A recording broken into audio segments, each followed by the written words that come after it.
Hello, everyone, and welcome this afternoon to Gothic Fictions, our session E of our symposium. On behalf of our organizers, I'm so happy you could all join us this afternoon. A few things before we get started.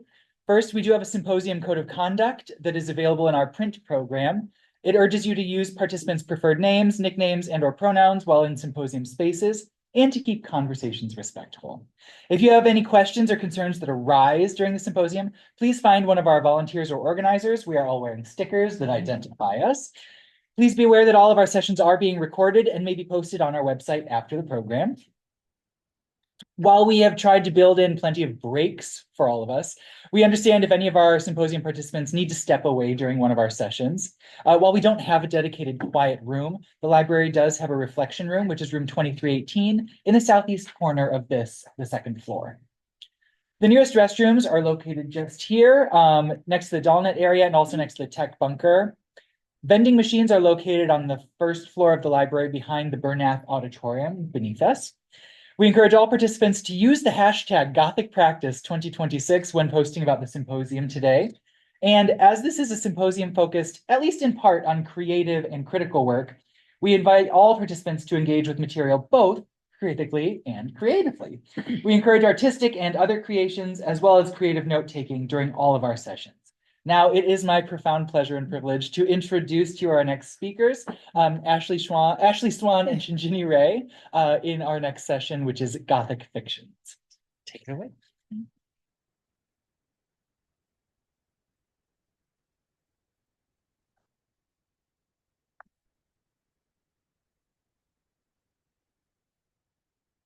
Hi, everyone. I'm Ashley Swann, and this is my presentation, The Gothic Was There All Along, Fairy Tale Violence, Racial Absence, and the Black Heroine and Barbarian. So I will preface by saying that even throughout the process of seeing people's presentations, of thinking about this, well, the Gothic practice as we've come up until this day, I've been changing a lot of this. So it's still kind of like this, but I don't know if the title fully encapsulates what it ends up being. So I just want to say that.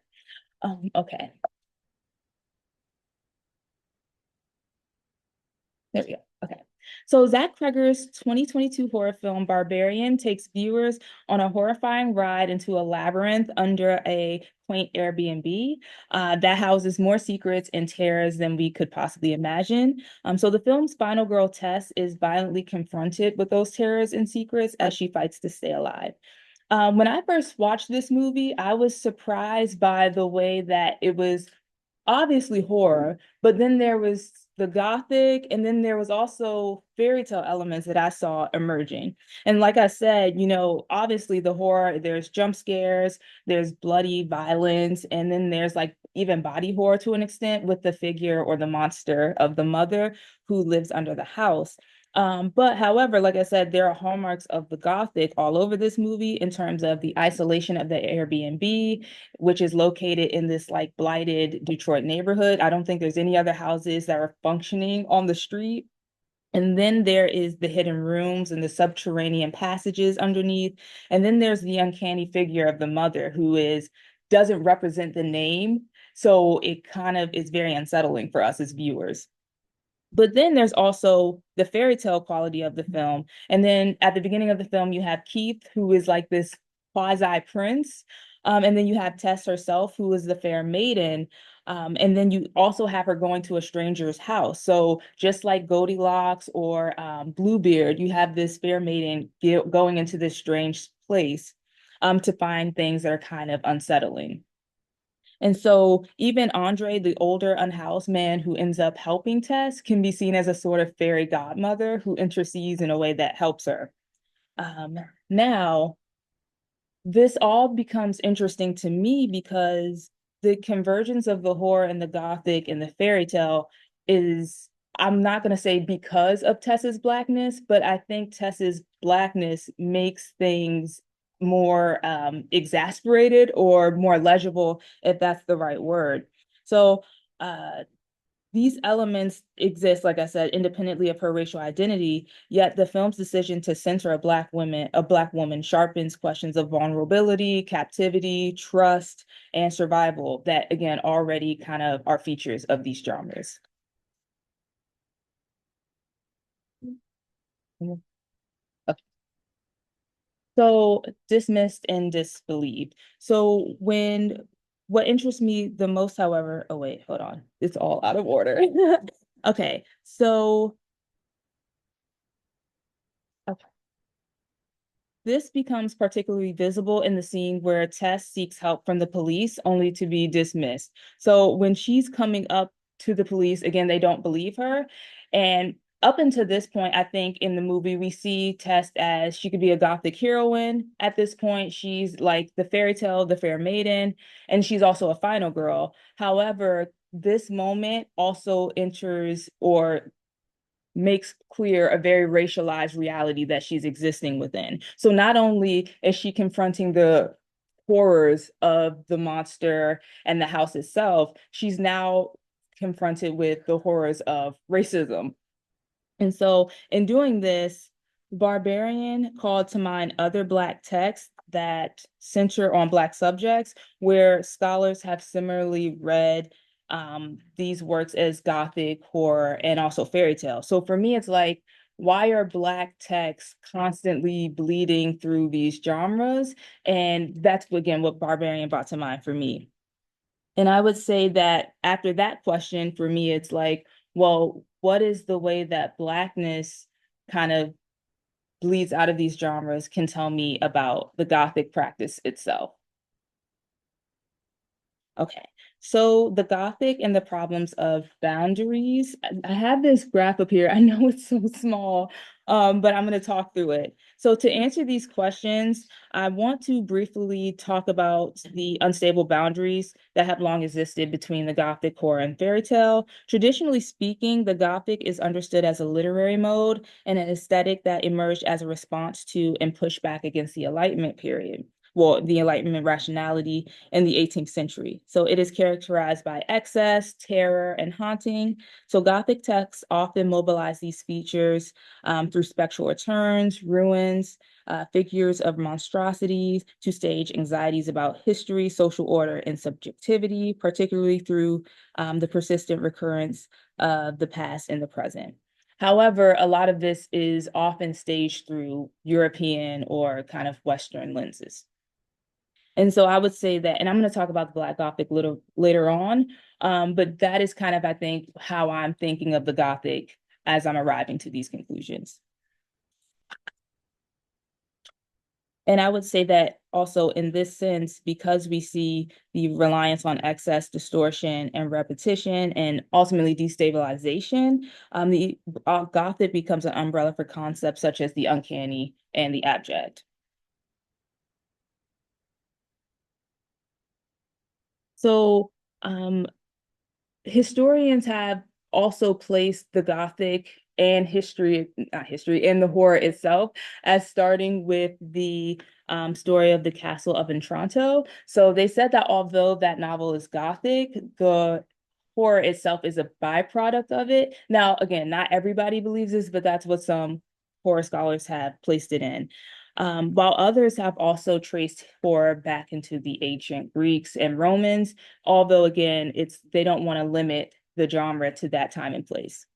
Likewise, scholars of the Gothic have noted that the rise of Gothic literature in the 18th century occurred alongside the reemergence of fairy tales becoming popular again and then retelling those stories. So, in terms of the relationship between Gothic and the fairy tale, that's where they say that those connections are coming from. But regardless of where one locates the origins of these genres, scholars repeatedly find themselves describing similar narrative concerns. So, like, again, fear, monstrosity, abjection, social anxieties, the uncanny, captivity, hidden knowledge, transformation, vulnerable ladies, and then ultimately survival.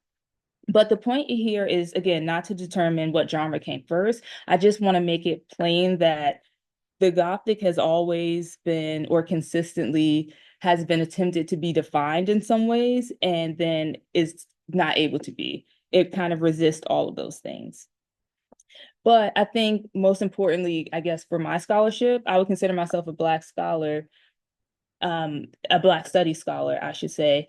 And so I'm very interested in the Black Gothic studies and how that adds to the conversation of what we see happening in the Gothic. So Black Gothic scholars have long demonstrated that the Gothic looks different when examined through Black life and Black expressive culture. And so where traditional Gothic criticism often focuses on uncanny figures, haunted castles, and all these things and tied to a relationship to European perspectives, Black Gothic studies reveal how these same concepts become ways of understanding racial violence, exclusion, surveillance, social death.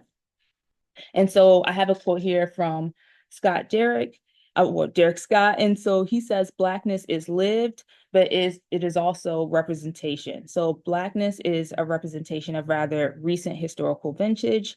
If Blackness functions as the dark, distorted mirror of the thus whitened Western self, reflecting its fear and obsessions concerning the body, sexuality, and morality, then that Blackness exists, and that if it is possible to historicize it, it mirrors the process by which the terms of self and socius has been constructed. So again, all that is to say, Blackness in and of itself can be seen as something that is conceptualized, that is always being negotiated, can change, exist in a sort of liminal space. And so reading that within the larger conversation of Black Gothic studies, I became interested in the similarities between how scholars often describe Blackness and how scholars often describe the Gothic. So both are characterized, like I said, by instability, liminality, porousness, and both resist fixed definitions. Now, okay. So much of the work that Black Gothic studies has shown is that Blackness as a construct expands our understanding of the Gothic. But I want to push that insight slightly further because of the conceptual overlap between Blackness and the Gothic. I believe the Gothic can also be a bridge of understanding and expanding Blackness. And for me, who loves to look at and analyze Black expressive culture, it expands my understanding of Black expressive culture.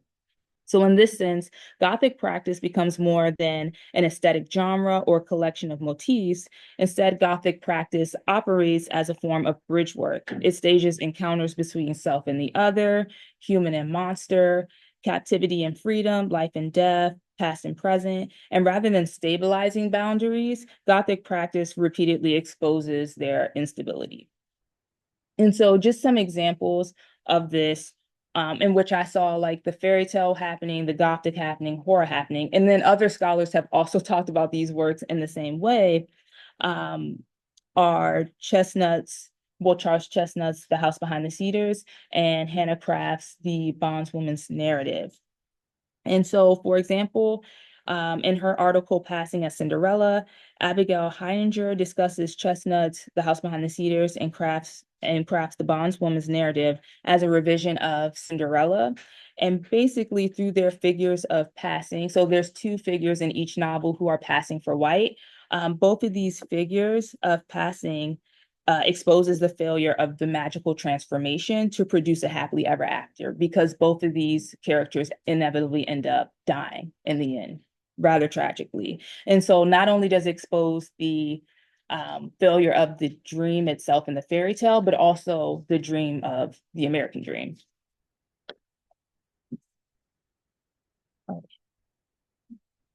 See. Oh.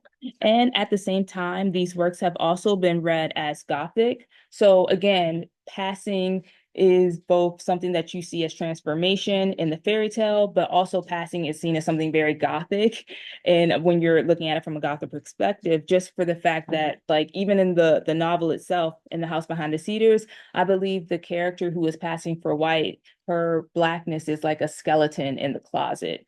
And so, what are the horrors of having to hide who you are? And that ends up being kind of the horror that we're negotiating, or the anxieties, I say, that we're experiencing in that novel. And then likewise in Craft's The Bondswoman's narrative, there's this atmospheric fear that happens or arises because of the in denial of freedom. So when two of the main characters run away, it's always this constant negotiation of, are they going to escape? Are they going to be free? What's going to happen to them? So again, that creates a sense of fear for the audience who's reading it. Now, with that in mind, returning to Barbarian, I would suggest that the film performs a similar kind of like Gothic practice in which it's bridging the gap between all of these different genres and not trying to say it's one thing or the other. And so when that comes to this convergence, I would say again that Tess's Blackness doesn't create this convergence, but it makes the stakes far more visible. And so ultimately, I want to suggest that Gothic practice may be most productively understood not as a genre, but as a form of mediation, which is interesting because I know we're talking about mediums and things like that. So even that word of mediation here feels interesting.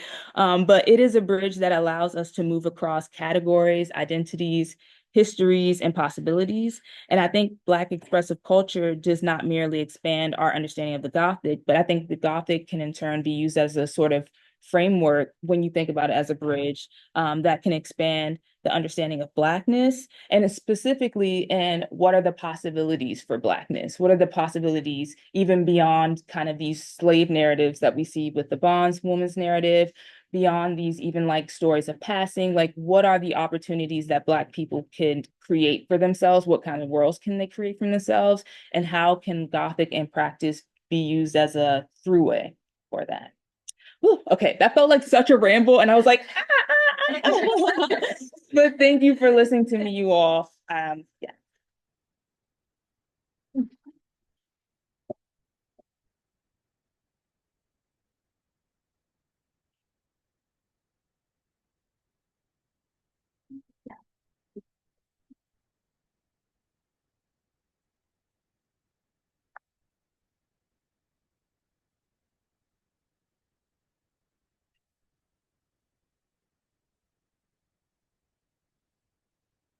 Okay.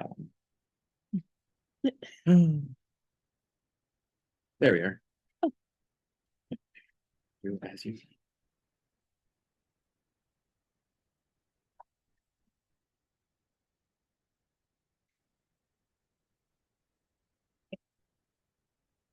Hi everyone. I'm Sinjini. I'm in the third year, going to the fourth year of my PhD program in the English department.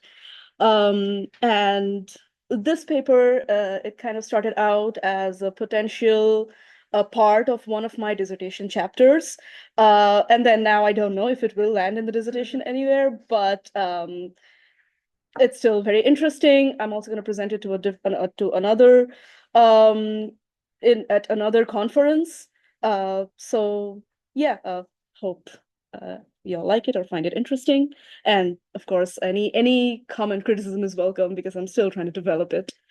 Um, so this paper is called Haunted Staircases, Architectural Horror and Class Hierarchy in Edith Wharton's Gothic Modernism. Um, Hauntings, more often than not, involves an enclosed space that equips the agents of haunting. It contains their actions, providing meaning to them and relating them to the experiences of the living, thus creating the haunting. Spaces render meanings to the horrors prevailing within them, and the architecture of those places can emerge as a crucial agent for them. In this paper, I look at the role that domestic architecture plays in generating the haunting in Edith Wharton's Gothic short stories. Specifically, I'm looking at two short stories.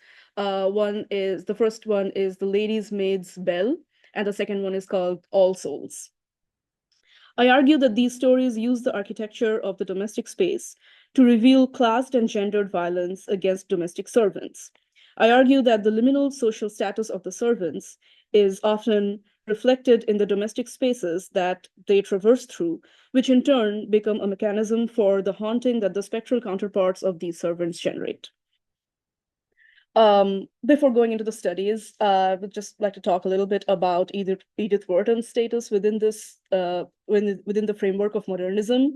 Now, incidentally, both kind of supernatural hauntings and Wharton's status in modernism have been kind of subject of debate. Wharton's ghost stories are rarely read as spatial critiques for class hierarchy, yet the use of vertical spaces in these stories that the spectral figures occupy are prominent and intriguing. They call to attention the significance of spaces that highlight the spatial dynamics that occur within them. When these spatial dynamics are read alongside the economic and social status of the servants, both living and spectral, they reveal the extent to which domestic architecture encodes relations of power. Wharton scholar Jennifer Haydock points out that human relationships are a central concern to modernist writers, similar to other modernist works. Wharton's works rely on, I quote, shifting narrators and contradictory versions of events, urging the readers to interpret and engage with these texts. So it's kind of an interactive sort of reading we are having, much like other modernist authors do with their texts as well. Her techniques foreground the complexities of human relationships, in this case, the masters and the servants of the house, imploring the readers to assess them in the light of the characters' classed and gendered experiences. Thus, by foregrounding how domestic architecture encodes classed and gendered violence, and by deploying recognizably modernist techniques, Wharton's ghost stories demand to be read within the critical framework of modernist studies. Okay. The Lady's Maid's Bell.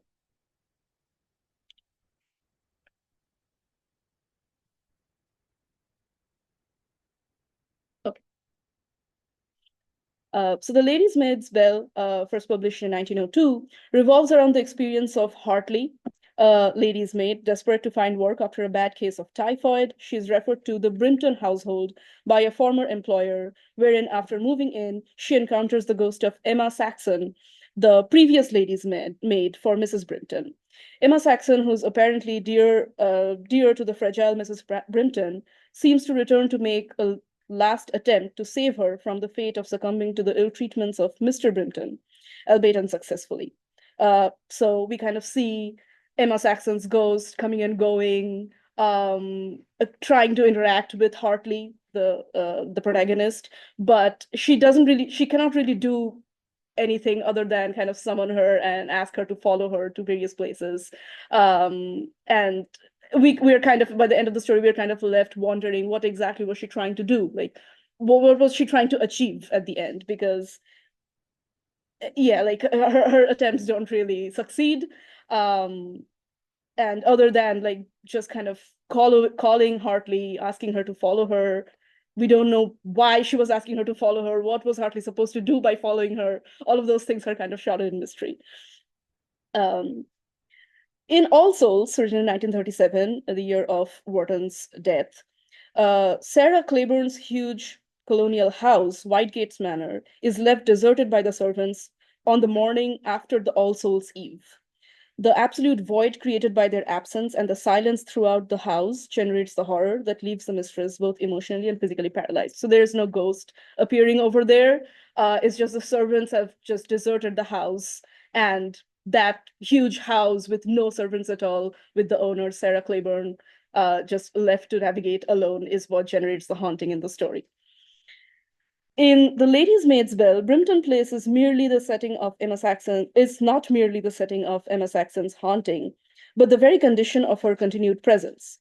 Its architectural divisions, particularly the separations between the servants' wing on the top floor and the well-appointed main area with its dark paneling and ancestral portraits, materialize the class hierarchy that structured Emma's life and now shapes her spectral return. Drawing on Gaston Bachelard's theory of the house as a repository of lived experience, we can understand Brimpton Place as holding the effective residues of Emma's labor, loyalty, and suffering. For Bachelard, domestic spaces do not simply contain memories, they produce them by absorbing the rhythms, emotions, and bodily practices of those who inhabit them. The house becomes a psychic archive in which experiences are sedimented into particular rooms, staircases, and vertical zones.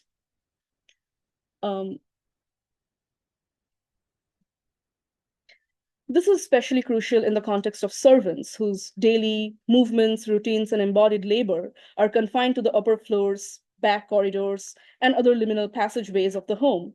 These spaces bear the imprint of their work and their subordination.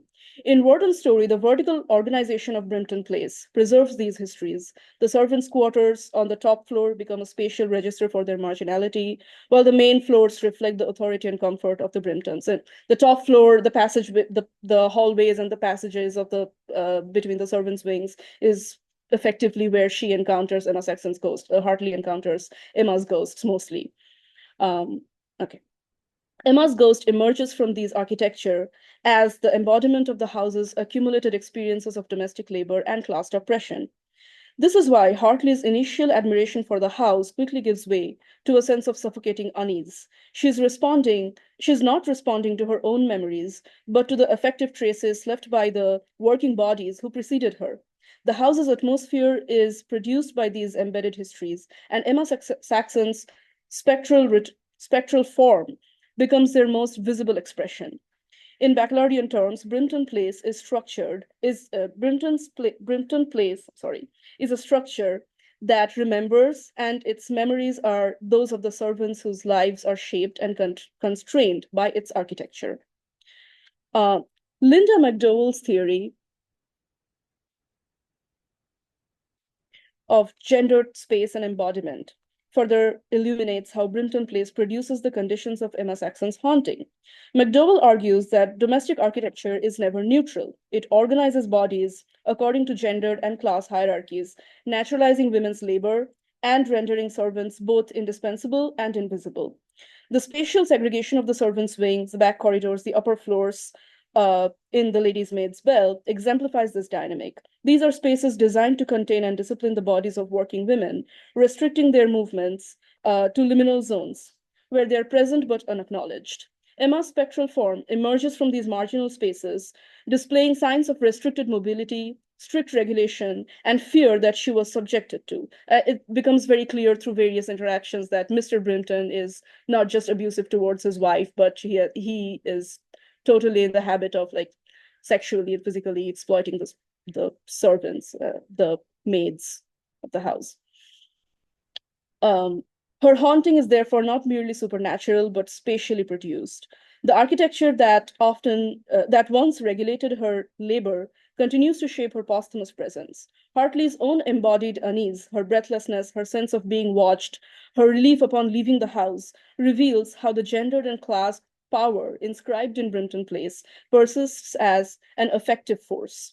McDowell, through her case studies, also establishes that the economy involved in domestic labor works to restrict and confine the domestic bodies. The economic dependence and the exclusion from any sort of formal protections of the servants renders them helpless. Hence, Emma's haunting of the staircases and the corridors is tied to the economic marginality of these spaces. They work as the architectural metonymies of low-waged labors. Through McDowell's framework, Emma's ghost, therefore, becomes legible as a return of a body shaped by domestic discipline and oppression, and the house itself emerges as a site where gendered oppression is both enacted and remembered. Moving on to the All Souls. So in contrast, All Souls stages haunting through the void left by the servants of the house. Whitegate's manor is shaped by the labor of the servants through their daily routines. The house, I quote, a roomy dwelling in which the last 3 generations of Claibornes had exercised a large hospitality, unquote, gains its perceived traits from the labor of the servants, so much so that when Sarah Claiborne becomes the sole owner of the property, she is content to live there alone, accompanied by her trusted group of servants. On the day after All Souls' Eve, when the house is deserted by the servants inexplicably by 36 straight hours, Whitegate's manor becomes disoriented and disassembled. Sarah feels that the upper floor, where she lived, was cut off from the lower floor, the primary space of the servants. This sense of spatial detachment can only be attributed to the absence of the servants, whose otherwise presence and movement throughout the house kept the house a unified, coherent place. McDowell's account of interactive service workers further deepens the stakes of the servant's disappearance in All Souls. Domestic servants do not merely maintain the house, they sustain the bodily comfort. They sustain the bodily comfort, mobility, and safety of the employers through forms of intimate, spatially embedded caregiving. Their daily movements, bringing food, tending fire, assisting with stairs, constitute an embedded care economy that keeps Sarah's life functioning. Her immobility, therefore, not just physical, but also her immobility, therefore, not just physical, but also physically, but also exposes the class as well as, I'm sorry, what is this sentence? Anyway, so basically her immobility not just exposes how physically vulnerable she is, but it exposes the class and the gendered dependency that she would normally kind of disavow. We kind of learn about her maid, Agnes, who basically does all of these things, bringing food to her, taking care of her. Over here, Sarah, in this occasion, she has broken her ankle and she's kind of almost like confined to her bed. And that's the occasion when the servants kind of desert her and desert the house and vanish. And so it kind of becomes clear how her own personal dependency on the servants is so much, so prominent. And when the servants come back next day as if nothing has happened, Sarah kind of decides to keep the whole thing to herself, not bring it up with the servants, but she still is not unable to completely avoid the subject with Agnes, her maid, and expresses her frustrations a little bit because it's almost like, oh, you deserted me in the time of my need. So in this case, the act of caregiving, it's also not just physical labor, but also becomes emotional labors for these for the ladies' maids. Their absence thus exposes the labor, specifically the gendered labor that normally remains invisible. The house becomes unmanageable, uncanny, and threatening without this labor. Not only does the domestic order disintegrate, but Sarah is physically harmed by it, the condition of her broken ankle aggravating due to having to walk around in search of her servants. Her immobilized body makes way for the house to reveal the indispensability of its supporting labor structure. The liminal spaces through which the servants traverse poses horror and even direct physical threat to Sarah. Thus, through McDowell's framework, the haunting in All Souls emerges not from a spectral presence, but from the embodied absence of the domestic labor, revealing the house as a structure that remembers and depends upon the gendered and classed bodies that once sustained it and still sustains it, because the servants come back the next day and continues just normally, and everything kind of goes back to being normal again. Ultimately, Warden's ghost stories suggest that domestic space is never merely the backdrop to oppression, but one of its most enduring instruments. The home, with its staircases, thresholds, the segregated upper floors, become a quiet architecture of power, one that shapes the possibilities of movement, visibility, and even survival for the servants who inhabit it. In these stories, haunting arises not simply because a life has ended, but because a space has absorbed the traces of labor, suffering, and subordination that it was built to conceal. The spectral return in Wharton's fiction reminds us that oppression is not only enacted by people, but sedimented into the very structures that organize daily labor. To be a domestic servant in these houses is to live within an architecture that remembers, and to be haunted is to confront the residues of a spatial order that outlives the bodies it disciplines. Wharton's Gothic, then, reveals a deeper truth.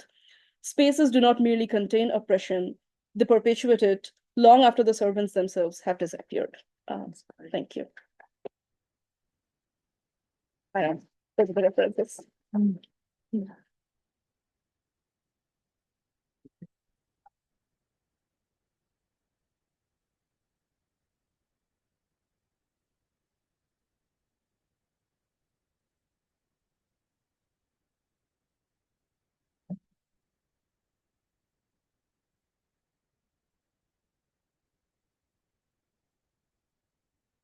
Do we have any questions?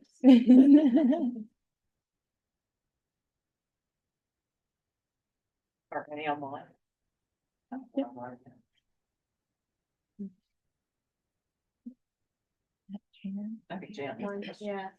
Oh, yeah. I just wanted to thank you both. Those were fascinating and they bring up a lot of questions. For me, the spaces engineering that you're talking about just made me instantly think of Frankenstein and the differences between the spaces there, as well as the way that women play into forming the whole overall context. And so I just want to comment that you've given me a whole nother rabbit hole to go down. Thank you. And now I have to rewatch also a lot of movies. I'm now thinking, of course, about Nope and a couple of other movies that I now want to go back. I just wondered if you had any thoughts about things like Nope and of course Sinners, because I'm still thinking about Sinners. Yeah, I mean, I would say Sinners definitely could bleed into that Yeah. Gothic, especially Southern Gothic. Um, and again, it's this question of like, where does it sit? Does it sit in horror? Does it sit in Gothic? Or is it something in between? And I think it is something in between. And even the fact that the vampires themselves are something in between. They're both alive and dead. And so, yeah, I would say that there's a lot of movies that I would say could kind of lend itself to those readings the same way that I was reading Barbarian. And I would also say too, Get Out in some ways could also be in like there's something fairy tale about that too. Like again, he's coming to this strange house, which is it's gothic in some ways, but also in fairy tales, a lot of people are coming to these strange houses. You know, the girl's mom could be seen as almost very witchy. She's doing the little teacup thing on him. So yeah, I this has been sending me to on a tailspin and thinking about all of these different movies.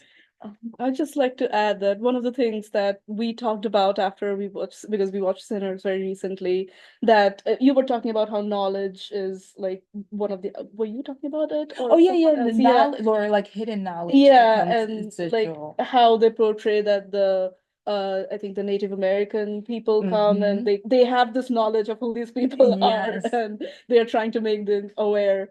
So that's kind of very interesting that this hidden knowledges and not knowledge that's lost could be like Well, considered. no, I think that's absolutely true because again, if we're thinking of like the Gothic or especially in relationship to Black work or Mhm. work with people of color, the horror is not being believed or having something to Yeah. share and it's not seen as valuable. So like Mhm. so much of this stuff could Yeah. have been averted if they had just listened to the Indigenous Americans. I have a question in chat from Cora asking, could you both speak a bit more to the way in which our cultural mythologies, the myths the readers come to the text with from having been steeped in them culturally, enlighten and also hide historical and experiential truths in barbarian and in work? That's a great That's- question. yeah. I feel like I need to sit on it for a second. Yeah. Well, yes. So I would say, at least for myself, and I don't know if this is answering your question, but I'm thinking about for a barbarian, because for me, as a Black person, I can see Tess and I automatically read her as Black, but I know that the actress is biracial. So in some of the iterations of me doing this work, I was wondering, do other people even read Tess as Black? And I was going to say, I know that she can at least be read as somebody who's racialized. So even that, to that extent, it plays into some things that you're thinking about. Because for me, when I'm watching Barbarian, I'm like, okay, there's this Black woman. She's in this weird Airbnb. There's this white guy, but then this white guy is played by the guy who plays the clown. So it's like, oh my gosh, is Keith going to be a bad guy because we already have him as Pennywise in our head? So for me, these are all the things I'm bringing to Barbarian. I'm not sure if that's what you were getting at, but at least that was kind of the things that I was bringing to Barbarian. Yeah, and also, yeah, again, I'm not sure if this would answer the question, but when I basically started thinking about this whole subject of domestic service, domestic servants, it was interesting to me because I'm an international student from India, and in India, most middle class, upper class households, they have like servants at home. They have maids who come to cook, clean the house. So it's very common. It's a whole economic class with pretty much no formal security for them, no kind of government protection kind of thing. But at the same time, like I said, it's very common, and people, entire households are very dependent upon them. And so when I'm reading texts like these, or like a Victorian text where the servants are very big in those contexts, it's just interesting to see how much dependency they hold, and the emotional intimacy, the spatial intimacy between the servants and the owners is interesting to read. And I have been reading texts on this whole point of intimacy, which then kind of opens into the questions of consent for the servants. It's like intimacy is fine, but then is this intimacy really consensual, or they have to consent to the intimacy with their owners because it's their job, they have to do it. And so yeah, like those were some of the questions and some of the issues that I have been trying to explore and look into. And that also kind of it bleeds into the text that I'm reading, even in Wharton, because in these texts, like I said, the emotional labor that the ladies' maids are carrying for the mistress, for the owner, for All Souls, it's like very clear that she has a kind of a soft corner for her maid Agnes, and she feels bad for her sometimes. That, oh, this poor woman, she has to work so hard for me, and right now I have broken my ankle and I'm confined to my bed. She has to bring everything to me, but then when she's not there, Sarah is kind of angry with her that, oh, you just left me, you deserted me at the time of my need. So yeah, like this sort of emotional intimacy, emotional labor that they have to carry out is, I think, like my experience with having servants, seeing servants growing up in my house forever, and then kind of critically reading about them is, yeah, those two things kind of are something that I can carry with me. Yes. I love both your talks. Thank you so much. I think the question that I have, but first off, I had seen Barbarian, and I feel like I saw a different film to you, which is where my question comes from, because clearly you and I have very different positionality when reading text, and I just wondered if you felt comfortable, both of you, talking a little bit about how you feel your kind of positionality inflects how you view the Gothic and this kind of idea. Obviously, you are a Black Studies scholar, just how you're kind of reading things differently to how I might read things as like a white British scholar. Yeah. I mean, for myself, I would say yes. I'm very much, there is a theorist, she's no longer with us. Her name is Barbara Christensen, and she talks about, or Barbara Christian, I should say, and she has this article called Race for Theory, and she talks about how, like, a lot of times they're trying to theorize Black work and give it a name. And oftentimes she was just saying, I do this theory not for the academy, but to kind of understand my life. And so that's where I would say my positionality comes in. A lot of the research that I feel like I do is not necessarily because I want the tenure track job or I want all this stuff. I'm really just trying to work out, like, how is this helping me think through my own experiences? And it's tricky though, because you don't want to impress upon works things that weren't necessarily initially implied or initially like that was their goal. But then again, it's that thing of like, kill the author to that degree. Yeah, so I do kind of struggle with that, because I'm always like, well, this is how I'm seeing it, but I also don't want to go so off the track that this is like, yeah, I don't know. I'm always dealing or thinking through that. Oh, that's interesting because yeah, like me too. I think of this work I'm doing, a whole dissertation writing about servants and how they sustain the household, how they provide an orientation to the household. And I've been reading a lot of texts that I have read already in past. When we were talking, I mentioned Wolf. I mean, texts where like servants maybe appeared for a very small part, but my work is kind of to look into, like, really close read those little portions and analyze them. But then also, like Ashley mentioned, I'm doing this work on servants, but then also kind of my goal is to kind of go into a big job, have a tenure track job. And so there's definitely an ethical angle to this to think about that, how I'm using this situation and the exploitation they face to my advantage, kind of. So yeah, so that's kind of the angle that I'm looking at most of the texts, but there's an ethical dimension to it as Thank well. you. Actually, I would say for what it's worth, I've never met a white man who doubted their research. Yeah, so I need that energy. I need to wear like a power suit, if you will. Oh, yes, Richard. I had a question for Ashley, as a white man who's never doubted. So, and pardon me if I missed a brief snippet of your talk when I was checking a couple people in, but Barbarian is such an interesting film, especially for here because it is set in Detroit. And I think it's interesting that geographically it navigates two areas where you have the neighborhood of Brightmoor, which historically was originally a white neighborhood, and there's even a brief flashback sequence in the movie where you see it like at the very tail end of White Flight and the original inhabitant of this house is refusing to leave. And then there's a very brief scene in downtown Detroit where she's going in for a job interview. And I remember in that scene, there's the bit with the person she's interviewing with, she tells her, oh, I'm staying at an Airbnb in Brightmoor. And she's like, what are you doing? You need to like get out of there. And I was curious if you thought that, because I had never really thought about the film so much with regards to race, because like you said, Tess is kind of this, can be read as biracial in the film, depending on your positionality. But I was wondering if you thought maybe there's an angle of the film also trying to read sort of the shifting blackness of Detroit, both historically and geographically. If there's anything that maybe is coming through to you with that.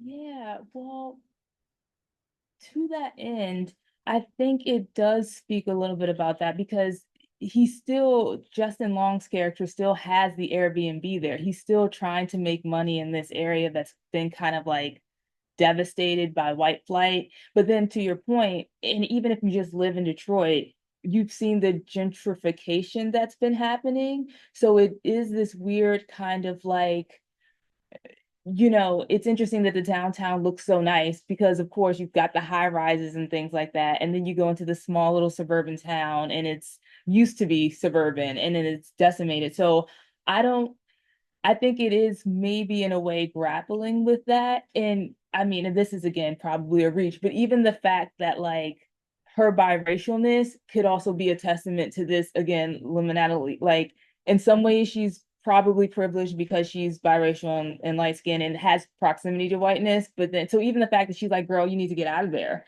Like you're not supposed to be there is interesting to think through as well. But again, it's interesting to think about like this guy is still making money off of this place, but he doesn't actually want to live there himself. Yeah. I don't know if that answers your question. No, that was yeah. a lot. I just as you're talking about that, I was like, I never really thought about the movie like that. Cool. Beautiful talk. Thank you again. Thank you. Yes. So Sinjini, you had a line that I really liked, which was haunting is spatially produced. Mhm. And I really like this idea of kind of the interplay between spaces that are meant for you, spaces that are meant for me, and spaces that are meant to kind of travel between the two. And I wanted to do something a little mean first, which is ask Ashley to think about Barbarian in that sense. Yeah. But then I think I also wanted to kind of ask you to think through, or I wanted your kind of take on the traditional haunted house and how what you're thinking about might apply there. So I have two questions. They're just both informed by that line. Did you want me to answer first? Sure. Okay. I'm sure Sinjini does too. No, I'm still thinking about this. So you can go first. So, okay. Well, there is a gendered aspect to the spaces that are happening in the movie. And again, well, they're spatial and racial. So like I said, Justin Long's character owns the Airbnb, but he doesn't want to live there. He just kind of wants to make money off of it. And then we have, this Keith and Tess are both here at the same time.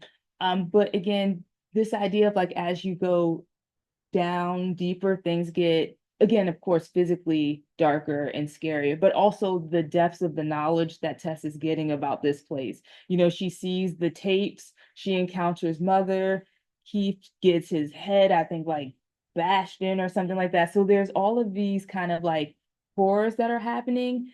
And I'm thinking about the horror that's happened to women down there. And so that's the thing that's interesting to me in terms of space and this idea of captivity for women, and like these women were captive down there, and kind of like thinking about what's hidden and thinking about the home as a domestic space for women, and like actually the horror of this house having this other layer of horror for women, where it's like, okay, it's the domestic space, but then also it's a space where you can be terrorized. It's a space where you can lose your autonomy, whether that be like just through domestic labor to a degree, but also like literally you're having babies that you don't want to have by somebody who's abusing you. And then there's this cycle of abuse that continues to happen.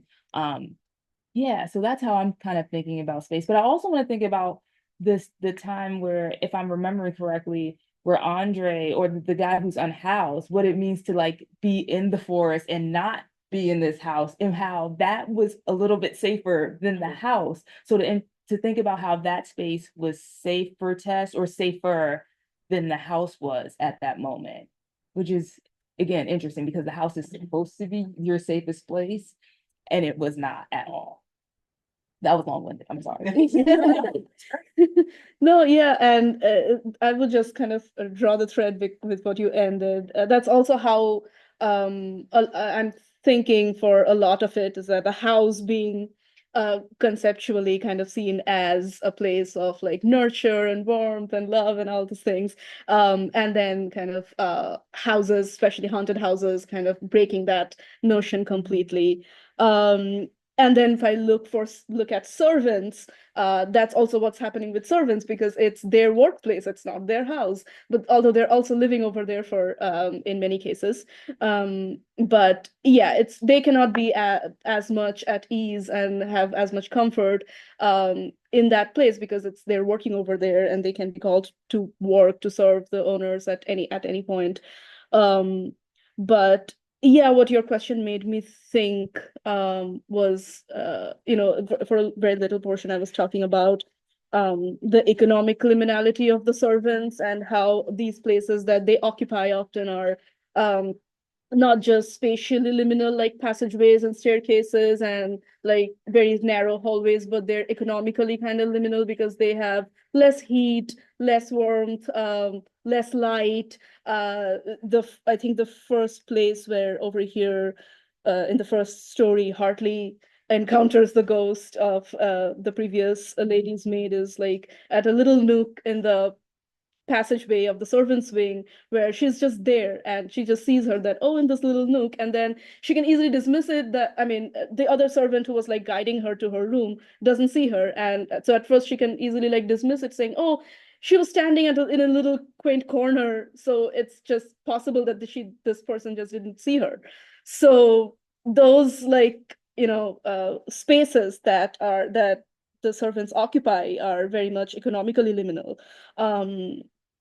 Also, along with being spatially liminal, is something that kind of your question made me think. And those are the places where the servants are often forced to occupy. And the spatial segregation kind of therefore generates a sort of or is reflective of the discrimination and the violence they face, which in these cases are generating horror. Yeah.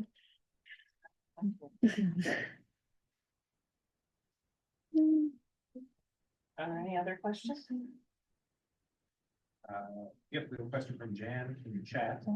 Sinjini, so you also see elements of the housekeeping, the spirits of those who keep it going. The space itself having agency in this? Oh,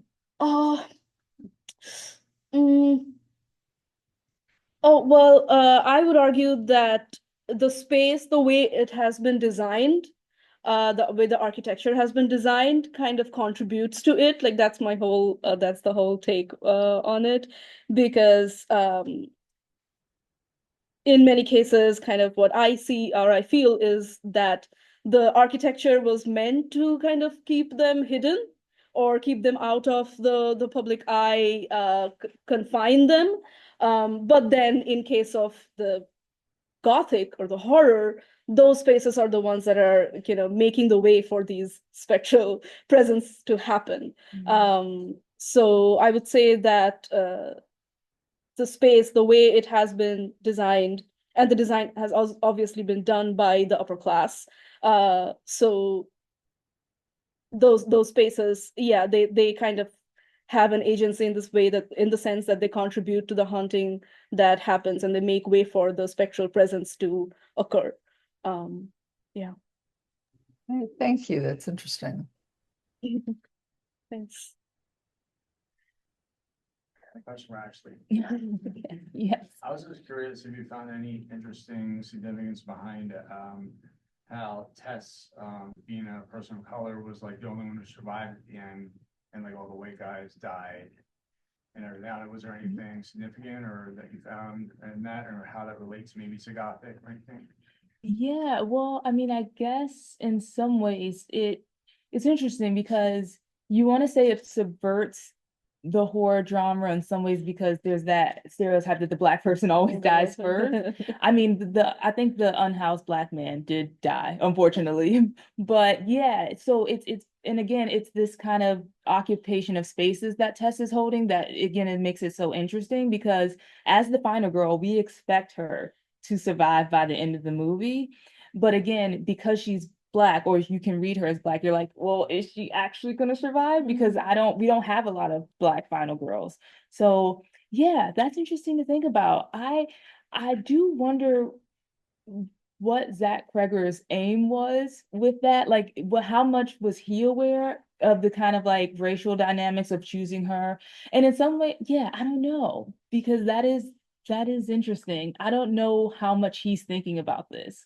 And I think Zach Carter tends to not do a main character. He does characters, like especially when you look at weapons. There was like really not a standout main character, and more than one survived that. But for her, it's just she's like the one. So it almost looks like she is the main character. Yeah, no, I would say Tess is the main character. I think it's just interesting to think about like what Zach, for me, I'm thinking about like, was this his intention to do this? Like, was he setting it up this way? I mean, I'm not mad that it died. Electrocuted, all of it. But yeah, that's interesting to think about. Yes. To that point, I do think it's worth mentioning that the character who dies first is the white man who you expect is going to be the villain, because you're playing off the horror archetypes there. Yes, And absolutely. the sort of pre-accumulated knowledge, like you said, this is Pennywise. Yeah. Well, and that's why his character is so interesting because I think the whole time I was watching it, I was like, is he gonna kill her or is he gonna save her? And I was so stressed out because I was, again, I think you're thinking he's the horror for a big portion of the beginning of the movie. You're like, oh, she's gonna be in trouble because this guy is here. And then, yeah, there were moments where I was like, but actually maybe he'll end up saving her, or maybe they'll save each other, or yeah, it's interesting to think about. But yeah, to your point, the first person dying being the kind of like guy who could have been the savior or the villain is very interesting. And it's interesting to think that like he stands in as the archetype for both savior and villain as well. It may have been just like a red herring because like, no, it was Skarsgård there for 10 minutes of the movie or whatever it was. Yeah. Like big enough to not be in that short of a well time, no yeah no I think that's a good I think that's probably what it was. I think red herring was all over him. And then red was all over him. That brings us to time. Yay. I haven't watched this movie, but now I have. So we'll be back at the hour for our next presentation, which is a making activity / presentation on Detroit's Lost Ghosts. Creating Detroit's Lost Ghosts.